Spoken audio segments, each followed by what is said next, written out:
বঙ্গভূমি, মানুষের সাথে মানুষের পাশে। রেল লাইনের পাশ থেকে এক বৃদ্ধের মৃতদেহ উদ্ধারকে ঘিরে চাঞ্চল্য ছড়ালো এলাকায়। মৃত বৃদ্ধের নাম হরিপদ দাস, বয়স ৭৫। মৃত ব্যক্তি নামখানা থানার দক্ষিণ চন্দনপেড়ি এলাকার বাসিন্দা। ঘটনাটি ঘটেছে শুক্রবার সকাল ৭টা নাগাদ দক্ষিণ ২৪ পরগনা জেলার কাকদ্বীপ থানার বড়পাড়া এলাকার রেল লাইনের পাশে। মৃতের পরিবার সূত্রে জানা গিয়েছে, হরিপদবাবু বেশ কয়েকদিন ধরে মানসিক অবসাদে ভুগছিলেন। বৃহস্পতিবার দিন সকালে তিনি বাড়ি থেকে বেরিয়ে যান।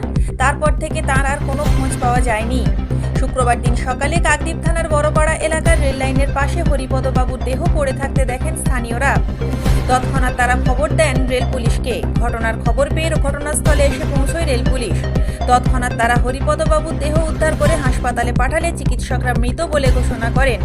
এরপরে দেহটি ময়নাতদন্তের জন্য মর্গে পাঠানো হয়েছে। রেল পুলিশের প্রাথমিক অনুমান, ট্রেনের ধাক্কায় মৃত্যু হয়েছে হরিপদবাবুর। এই ঘটনায় শোকের ছায়া নেমে এসেছে এলাকায়। নামখানা থেকে শুভজিৎ শাসমলের রিপোর্ট, বঙ্গভূমি নিউজ।